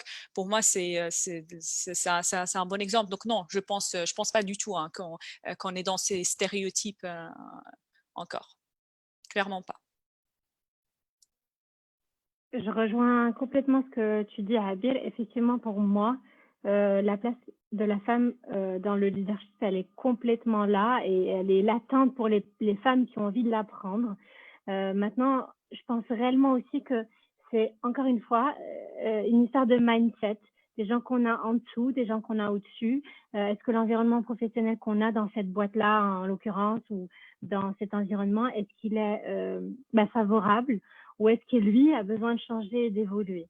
C'est sûr que ce sera plus facile pour une femme s'il y a déjà eu des précédents dans sa boîte et si elle n'est pas vue comme une concurrente potentielle pour d'autres. Maintenant, toutes les femmes que je connais ont brillé et ont vraiment brillé dans leur environnement professionnel. Et pour moi, il n'y a pas de personnes qui mettent des roues. C'est peut-être elles-mêmes qui ne se croient pas à la hauteur du challenge et du leadership vraiment. Et je pense que du coup, d'ailleurs, c'est réellement un espèce de brainwashing qu'on a besoin de remettre à zéro de toutes ces femmes aujourd'hui auxquelles on n'a pas dit qu'elles pouvaient prendre cette place-là, qu'elles y avaient le droit, qu'elles étaient à la hauteur, qu'elles étaient dignes de ça et que c'était pas prendre justement la place de quelqu'un d'autre, mais prendre la place qui est la sienne. Parce qu'elles sont tout aussi capables, elles ont fait de très bonnes études pour la plupart, elles ont surtout démontré leur leadership. Donc, à mon avis, c'est plus une auto-éducation des femmes qu'un changement de paradigme des hommes parce que la place est déjà là à prendre.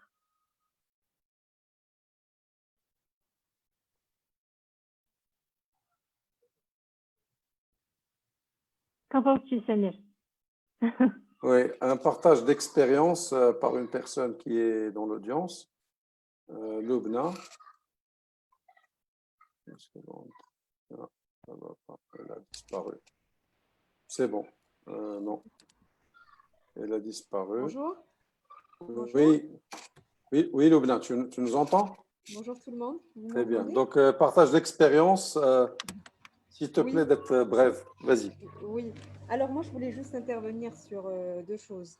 Par rapport effectivement aux étudiants marocains qui vont à l'étranger faire leurs études et qui ont des opportunités pour travailler. Moi, j'ai une expérience d'une vingtaine d'années au Maroc.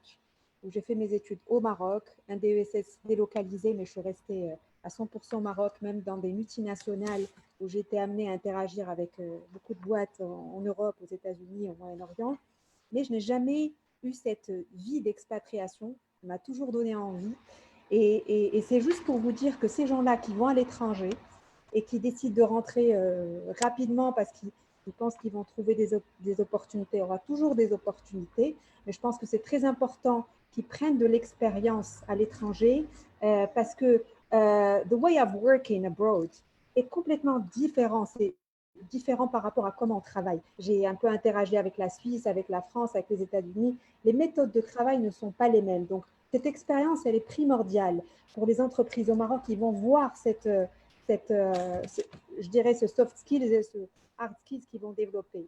Et sachez que même avec mes 20 ans d'expérience, même avec mes expertises, ça a été très difficile pour moi le jour où j'ai décidé, il y a 2 ans, de m'expatrier en Suisse. Ça a été très difficile pour la simple raison que je n'ai pas la nationalité suisse. Donc, il a été difficile. On ne peut pas venir postuler comme ça dans une boîte à travers d'ailleurs, tous les postes enfin, toutes les boîtes et les multinationales comme GTI, comme Rolex, qui sont par exemple présentes en Suisse, eh ben, les postes sont proposés sur leur site, c'est digitalisé, on n'a pas un accès direct. Et pour vous dire qu'on est en plus limité à la nationalité. Non européen, tout de suite, la candidature, elle est rejetée. Donc, il faut qu'ils réfléchissent 2 fois parce que pour repartir après, s'ils n'ont pas leur nationalité, ça ne va pas être facile pour eux de s'expatrier comme ils le veulent. Donc, s'ils sont aux États-Unis ou s'ils sont en Suisse ou s'ils sont en France ou s'ils sont partout au monde, qu'ils profitent au moins de prendre cette expérience-là parce qu'après, je ne pense pas que ça sera aussi facile, sinon pas en tout cas, voilà, c'était juste ça mon point, sinon pas leur nationalité. Voilà. J'essaie d'être la plus brève. Merci. Merci, Loubna. Merci à vous.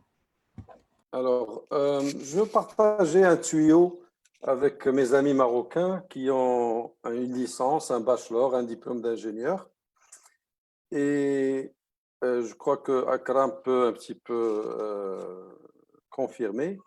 Il y a beaucoup de masters, c'est-à-dire pour faire de master et doctorat aux États-Unis, surtout dans des domaines scientifiques et d'ingénierie, qui ne coûtent rien du tout à l'étudiant.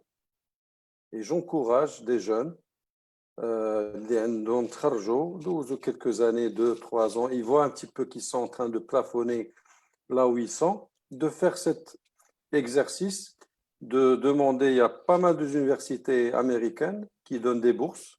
Moi, j'ai eu une bourse de master et de PhD à 100%. L'université a payé mes études.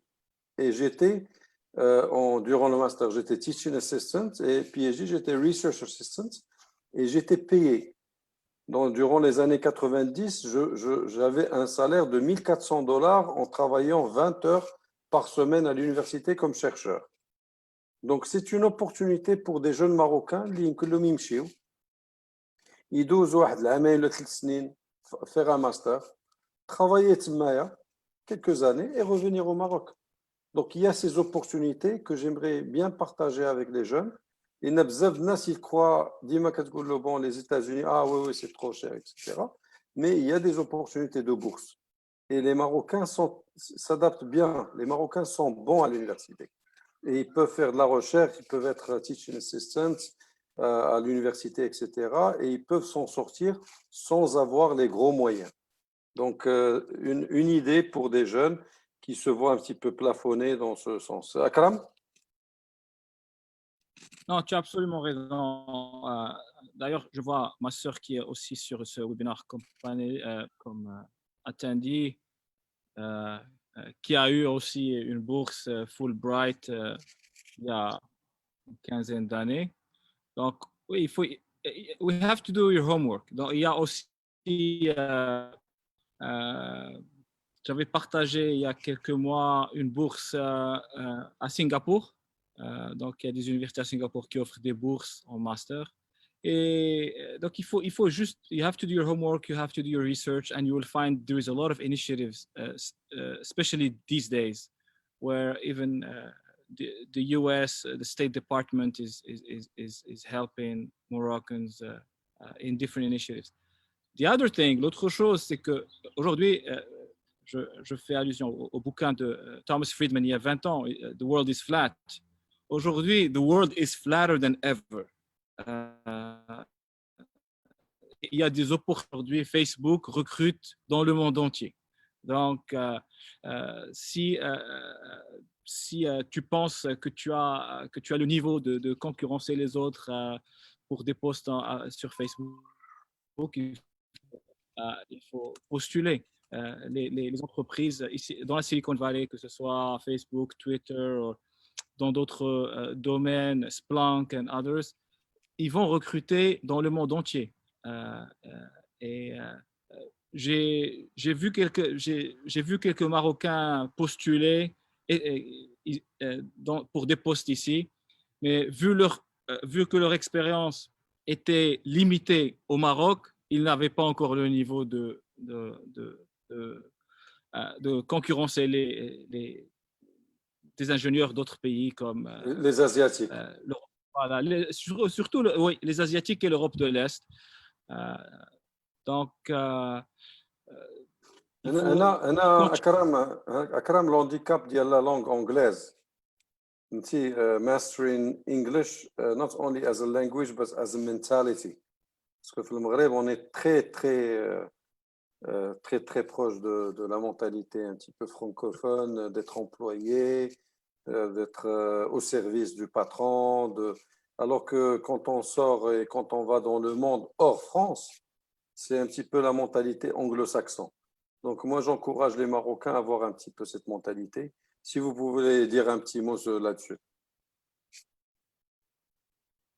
Ouais.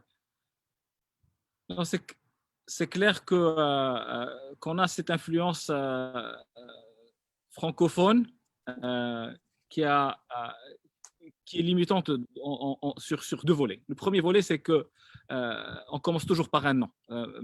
C'est pas comme ce qu'on apprend ici. The sky is the limit. You can do it. En France, you say no, et après avoir dit non, et enfin, en fait, c'est aussi c'est applicable aux Français de la Silicon Valley. Ils commencent par un non et après, Okay. Donc ils changent pas. Ils changent, ouais, ils essayent. Le second volet, c'est la dépendance sur le gouvernement. C'est-à-dire, il y a toujours ce soutien, ce safety net, chômage, allocation this, allocation that. We have to actually learn from both worlds. Right now, we have more exposure to the American entrepreneurship way of doing business. And we take also the best of the European or the French mentality, because they still have some level of discipline that maintains a high productivity. There is a lot to learn from the French, and we don't have to get stuck to their own culture. We have to build our own. We have to build our own identity, learning from different cultures. But at the end of the day, it boils down to basic universal values. It's honesty, strong work ethics, and trust, right? So if you go and get the right education, if you work hard and you have the ambition, you will accomplish it. And I think we can find those values within. Ok, donc les valeurs, c'est ce qui va indiquer un petit peu notre succès, et qu'on doit créer nos propres valeurs, notre propre, on va dire, direction qu'on doit prendre. Myriam, vas-y Myriam. Yes, I'd love to share. Merci beaucoup. نهضر مع المغاربة بالعربية. نهضر مع المغاربة بالعربية واخا. C'est vrai. بصح on est très proche de la France, de la culture française et francophone, dans notre mentalité, notre façon d'opérer en entreprise et vraiment la façon de fonctionner. Parce que le système éducatif, en fait, il est basé sur le système français. C'est bien et pas bien. Et c'est vraiment, encore une fois, j'invite les gens à prendre le bon dans les deux, en fait, dans toutes nos interactions. Ce qui est pas bien dans le système français, c'est qu'on est très dans la critique. Il y a toujours quelque chose qui va pas. Donc, notre première question, c'est qu'est-ce qui me plaît pas en fait. On a commencé par ça, qu'est-ce qui me choque en fait quelque part. Donc je vais toujours me dire mais et pourquoi ça va pas en fait. T'es rentré, ok, mais pourquoi ça va pas? Qu'est-ce qui te plaît pas au Maroc? Alors que l'anglophone, l'anglo-saxon, il va se dire ok, how can I make it work? Je suis toujours orientée vers la solution. Qu'est-ce que je peux faire pour que ça fonctionne finalement? Donc l'anglo-saxon, il est dans l'adaptation, pas dans le sacrifice, pas dans la critique. Le francophone, dès que ça sort de sa définition qui est très rigide, il va dire ok, ça fonctionne pas pour moi. Donc quelque part, on a souvent en fait les Marocains, ils ont pris ce pli de se dire ok, moi je veux que ce soit dans la sécurité, parce qu'il y a aussi ce côté-là qui est francophone. Moi je veux la sécurité égale le salariat pour beaucoup. Moi j'ai envie juste aussi de dire à tout le monde que aujourd'hui le monde évolue et que you're not gonna find safety. Safety is within. La sécurité, ça se construit. C'est les compétences qu'on a, c'est notre mindset et c'est notre capacité à rebondir. Parce qu'aujourd'hui, l'espérance de vie d'un métier ou d'une compétence est de plus en plus court finalement. Parce qu'on va faire quelque chose, mais même dans ton métier, certainement Akram, on va avoir tendance à changer de compétence, s'adapter parce que l'innovation, parce que tout ce qui est technologique, donc on va pas faire le même job finalement. Parce qu'aujourd'hui, les Marocains qui veulent, beaucoup d'entre eux rentrer, se disent ok, moi je veux trouver un job et puis rester tranquille, être en sécurité. Ça marche pas en fait, on sera toujours malheureux. Donc moi j'ai envie de dire aux gens, effectivement prenez le bon dans ce qu'il y a à apprendre dans l'anglo-saxon et le francophone. Cherchez à créer votre job et un job qui évolue, un métier qui évolue en fonction de vos besoins et d'un marché qui évolue. Qu'on puisse peut-être se co-créer un job où on est à mi-temps, en ligne à 50% et peut-être à 50% offline avec des jobs où on peut voyager, avec des personnes qui sont de partout dans le monde. Il y a des tas d'options à partir du moment où on sort de ce carcan hyper figé, hyper rigide francophone de j'ai un salaire, je suis dans un job et je vais faire ça toute ma vie parce que je veux l'ancienneté, je veux la retraite, je veux. Non. Pourquoi est-ce qu'on pourrait pas avoir un salaire qu'on investit? Ma retraite, c'est moi qui la crée. Ça, c'est la façon anglo-saxonne de la faire. Donc, prendre ce qu'il y a du bon à prendre dans les deux, mais vraiment surtout pas se figer dans le modèle francophone qui est vraiment révolu et il est temps qu'on bouge de là. Abir, que doit faire le gouvernement ou les décideurs pour attirer des personnes comme toi au Maroc? Depuis que je t'ai dit que je veux être en politique, tu me poses toutes les questions sur le gouvernement, c'est ça? Il faut qu'on attire l'intelligence marocaine qui existe. Alors, exactement. Mais non, tu as tout à fait raison, blague à part. En fait, j'étais en train de penser à ça et je me dis, il va vraiment falloir qu'on arrête à un moment donné il va vraiment falloir qu'on arrête au gouvernement visé ici, qu'on attende que des Moncef Slaoui soient reconnus ailleurs pour qu'on puisse parler d'eux. Honnêtement, qui connaissait Moncef Slaoui avant au Maroc? On l'a connu récemment avec la crise parce qu'il lead. C'est quand même pas un poste, c'est quand même pas une activité très simple d'être attribué le rôle de leader une recherche sur le sujet de l'année 2020, de parler à la Maison Blanche et c'est seulement à ce moment-là qu'il a eu toute l'attention sur lui. Donc clairement, il va falloir arrêter de suivre les talents marocains quand ils sont reconnus ailleurs. Je pense que ça va demander plusieurs choses. Ça va demander tout d'abord le fait que nous, tous Marocains, qu'on soit à l'intérieur ou à l'extérieur, on va tous dans la même direction. On a un objectif commun. De vouloir voir les choses changer, de vouloir voir le Maroc être ranké dans le top de certaines listes, notamment en éducation. C'est malheureux d'être dans le classement dans lequel on est actuellement. Il y a donc ça, c'est à chacun de le faire. Il faudrait aussi que les organisations changent de manière manière, on parlait tout à l'heure de mentalité, de stempels, de tout le côté documentaire, etc. Ça, le gouvernement, il a beaucoup à faire là-dessus. Il va falloir simplifier à un moment donné les procédures. Il va falloir… on fait déjà du travail, tu vois, par rapport à la corruption, que maintenant, on essaie d'encourager les gens à reporter des actes de corruption et tout. On a créé des bureaux d'investissement pour les Marocains qui veulent investir au Maroc. Donc, on fait déjà des choses, mais il va falloir continuer dans cette voie-là de façon un peu plus accélérée parce que moi, honnêtement, je ne vais pas vivre 200 ans et j'ai envie de voir ces changements-là arriver bientôt. Donc, si on avance à un rythme très lent, ce n'est pas ma génération, à la génération de ma fille qu'on va voir cela arriver. Donc, plutôt prendre la cadence au sérieux. Et voilà, en termes d'organisation, surtout les organisations étatiques qui appartiennent au gouvernement, qui appartiennent à l'État de manière générale, que ce soit les hôpitaux, le muqata'a, l'amala, etc., ce genre de choses. Là, il va falloir donner des directives un peu plus claires au personnel qui travaille là-dedans, notamment par rapport à comment se gérer les problématiques avec les personnes. Aussi, on a parlé de simplification des procédures, etc.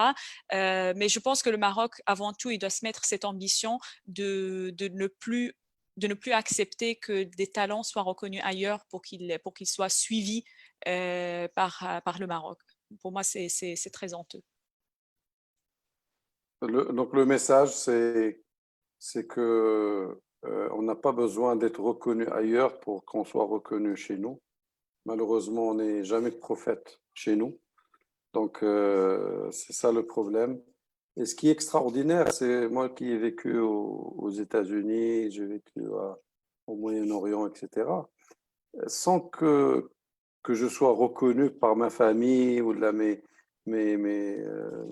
veux dire mon enfance ou mes relations ou les relations de mon père ou de mon oncle ou de ma tante ou j'ai pu être reconnu très rapidement chez eux et que on reconnaît cet individu pour ce qu'il est, pour ce qu'il fait. Chose que malheureusement au Maroc on l'a pas de manière très naturelle.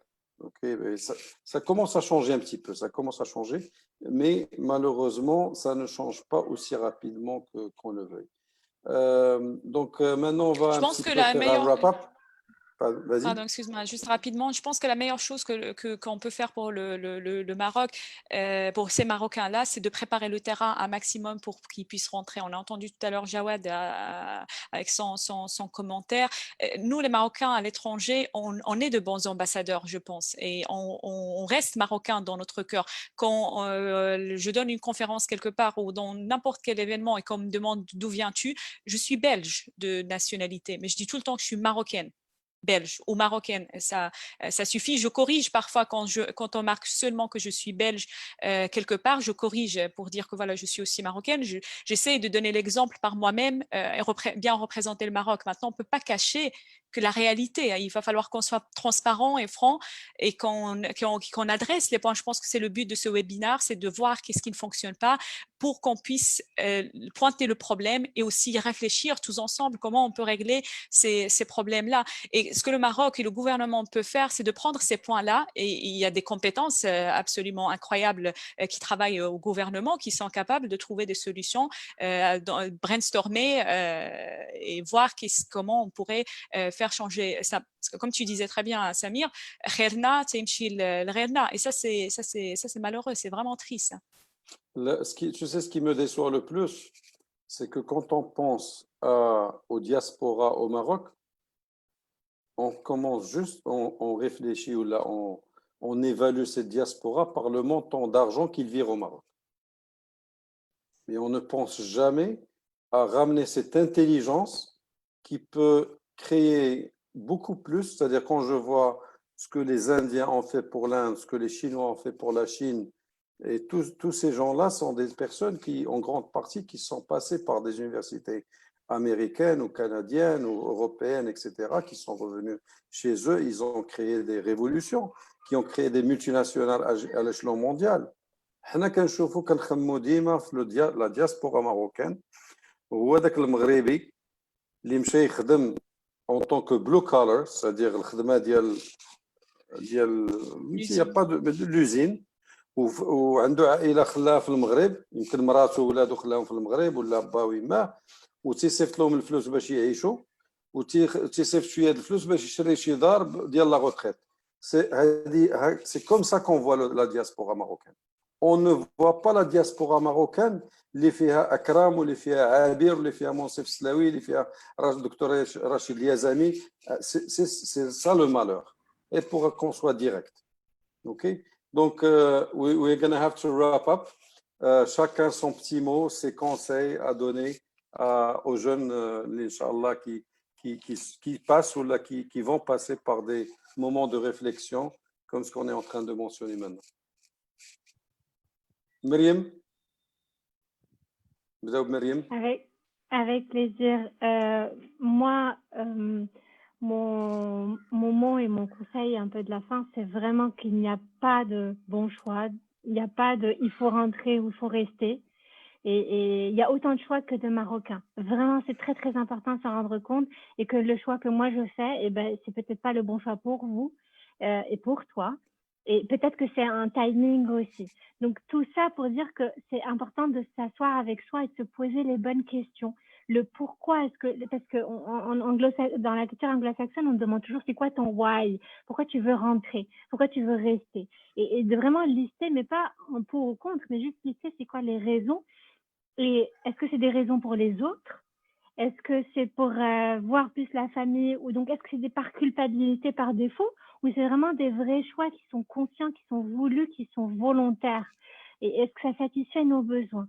Et à partir de là, quand on a quelque part, eh bien, regarder les deux tableaux, se rendre compte qu'on tend plus vers celui-ci que celui-ci, mais pas être dans la rigidité, pas se dire ok mais c'est un choix pour la vie, ça aussi ça fige énormément, ça nous met dans une indécision, se dire mais c'est bon je vais faire mon choix et c'est pour la vie, je peux pas revenir en arrière et je peux pas changer. Non, il n'y a pas de fatalité. Donc à partir du moment où on se dit je vais tester et puis on verra après comment elle va être mon expérience, je vais faire en sorte que mon expérience soit la meilleure possible.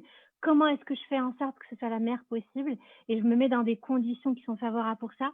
Je rencontre les bonnes personnes et je me rends compte que réellement, il y a autant de Maroc que de Marocains. Ça, c'est très, très important de vous en rendre compte que tous les Marocs ne se ressemblent pas. Il y a des gens vraiment pas agréables, il y en a qui sont extraordinaires. Donc, on fait en sorte de s'entourer des gens qui nous nourrissent. Et il y en a. On fait en sorte d'avoir les meilleures conditions possibles et vraiment de juste se rappeler que notre bonheur, il n'est pas géolocalisé. Qu'on peut être très, très malheureux à Paris, dans la Silicon Valley. On peut être très malheureux au Maroc, très, très sincèrement. Mais on peut être très, très heureux au Maroc. Ce ne sera peut-être pas le même Maroc que mon voisin ou la personne en face. Mais je vais faire en sorte que mon Maroc, moi, il me rende heureux. Et c'est très, très possible pour tout le monde. Et ce n'est pas une histoire de job, ce n'est pas une histoire de famille. Donc vraiment, c'est important que votre why, votre pourquoi soit aligné à vous, vos besoins, et que vous fassiez en sorte d'y arriver, parce que c'est possible, mais il ne faut pas rester figé dans ce qu'a fait le voisin et la comparaison, parce que ça ne fonctionne pas. Donc, choisissez, mais restez pas dans le non-choix. C'est ça le pire. Voilà.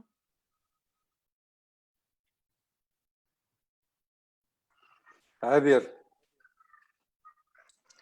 Alors pour moi, mon dernier conseil, ça va être le suivant. On veut changer les choses, on veut que les choses changent. C'est notre responsabilité à tous en tant que Marocains de porter ce changement-là. Le Maroc, c'est un territoire, c'est une terre. C'est nous qui le représentons. Il ne peut pas changer. On ne peut pas s'attendre de la terre de réagir d'une manière ou d'une autre, alors que nous, les êtres humains qui vivons dessus ou qui vivons ailleurs, mais qui sont marocains, ne changeons pas. Et je rejoins beaucoup Myriam, ce qu'elle a dit tout à l'heure, c'est qu'il faut que le changement commence par nous. Si on n'est pas capable de driver ce changement d'une façon décisionnaire par le pouvoir, il faudra que chacun pense à se changer. Et si on arrive à se changer une personne à la fois, on a de grandes chances de pouvoir arriver là. On a tous cette rira, le hub, le bladna, il faut qu'on en profite de ce point-là parce que c'est un bon driver. Donc, il y a quelqu'un qui a posé la question, est-ce que vous pensez que le grand problème du Marocain est le manque de leadership?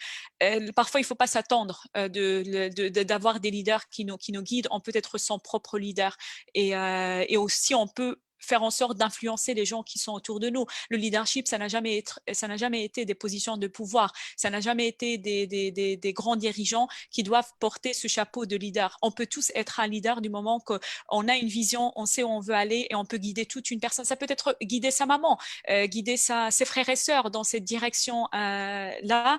Et puis pour les Marocains qui sont à l'extérieur du Maroc et qui ne savent pas s'ils doivent rentrer ou rester par crainte, par tous les obstacles qu'on peut rencontrer, eh bien, il faut savoir que même si quand on hésite de rentrer, il est toujours possible de contribuer au Maroc, parce que je pense je rejoins Akram, c'est ce qui est important, c'est de pouvoir contribuer, c'est pas seulement la présence physique. Donc, si on a peur de toutes les paperasses, de toutes les choses, tant que ces choses-là n'ont pas changé, on peut contribuer de loin, soit en drivant des investissements vers le Maroc, soit en investissant dans des domaines qui sont encore problématiques au Maroc, comme le women empowerment, l'éducation, etc., ou dans l'associatif aussi, c'est carrément possible. Voilà. Mesdames et messieurs, je vous présente la prochaine ministre des Finances au Maroc. Alors, Akram. Merci. Akram, tes conseils pour les jeunes Marocains.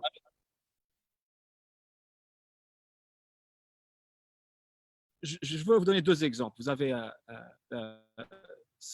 Pichai Sundar, qui est l'Indien CEO de Google, et il y a Nadella, qui est le CEO de Microsoft. Donc, deux personnes, deux dirigeants de la Silicon Valley.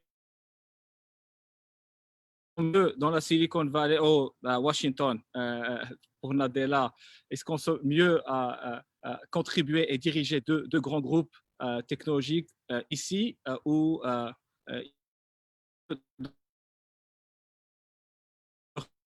on ne vous entend pas. bien 800 et ils contribuent. Oui. Akram, toujours. Allô? Je suis toujours là. Ok, vas-y. Donc, ce que je disais, c'est que je suis sûr qu'ils sont bien où ils sont et ils contribuent mieux à leur pays. Donc, en fait, il n'y a pas de panacée sur la prise de décision de rentrer au pays natal ou pas. Je pense que c'est une décision personnelle, ça dépend de facteurs familiaux et d'autres facteurs personnels. Mais ce qui est sûr, c'est que un Marocain est plus utile ou une Marocaine est plus utile à leur pays que quand ils réussissent eux-mêmes, quand ils réussissent dans leur carrière, quand ils ont appris en tant que professeurs, que ce soit des académiciens ou des entrepreneurs ou des dirigeants, une fois qu'ils ont réussi, ils auront beaucoup plus de choix comment contribuer. Rentrer, monter des activités au Maroc, faire du lobby à travers la politique, mais s'ils n'ont pas accompli tout ça, où ils avaient l'opportunité de s'épanouir, ils ne vont pas le faire d'une manière optimisée chez eux, au Maroc. Donc, laissons la main invisible d'Adam Smith gérer les choses. Just work to be the best you can be and stay connected with your country and let things work out on their own. And that's it. Merci Akram. Donc, moi, mes petits conseils à donner. Tout d'abord, je considère moi, en tant que Marocain, je considère qu'on a le meilleur pays au monde. Je suis فخور بزاف كنفتخر بالبلاد ديالي. عندنا أحسن موقع في المغرب في العالم كله. عندنا أحسن جو في العالم كله. عندنا أحسن كرامة في العالم كله. Parce que j'ai visité plus de 50 pays. L'hospitalité marocaine, la bouffe marocaine, notre situation géographique. Alhamdoulilah, on a un pays, I look at the cup as half full. Je suis très positif et très optimiste pour nos pays. I believe that ask not what your country can do for you, but ask what you can do for your country. على برا ولا من الداخل؟ فهمتي عندنا البلاصه للمغاربه على برا وكاين بلاصه للمغاربه للداخل. واللي بغاو يدخلوا نعاونوهم باش يدخلوا. Moi je suis à votre disposition. اي واحد بغى يدخل.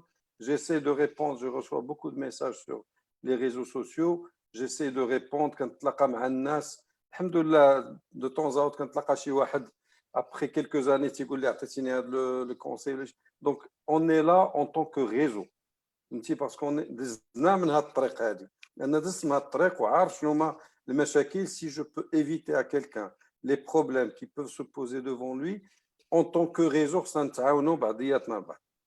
والبلاد عندها الغرض بالناس اللي qui vont ramener de l'intelligence, qui vont ramener des idées, qui vont mettre en place. ما درناش على واحد la catégorie de personnes que je connais qui sont maintenant au Maroc, qui vivent au Maroc, mais avec du télétravail, ils travaillent aux États-Unis ou là ils travaillent en Europe. C'est-à-dire aujourd'hui le télétravail c'est quelque chose de tout à fait naturel. On n'a pas besoin d'avoir l'adresse Paris pour travailler à Paris. Donc c'est des choses qui sont en train de changer. Sont en train de changer le monde. L'éducation, j'espère contribuer quelque chose pour l'éducation, pour le futur, Inch'Allah, le Maghreb, des personnes qui sont prêts au 21e siècle. Et je dis à tous les Marocains, pour avoir une expérience, je l'encourage. Il ne faut pas rester bloqué dans notre pays. Il y a des choses à apprendre à l'extérieur. Je ne serai pas ni chacun de nous serait là si on n'avait pas eu cette expérience. Et je crois que c'est une richesse que le Maroc puisse exporter son intelligence à l'extérieur et aussi la rapatrier. Donc, merci beaucoup pour votre contribution. Allah يشوفكم très bientôt de manière directe, face à face. Merci. Merci tout le monde. Merci Samira, merci tout le monde. Au revoir. Merci. Prenez soin.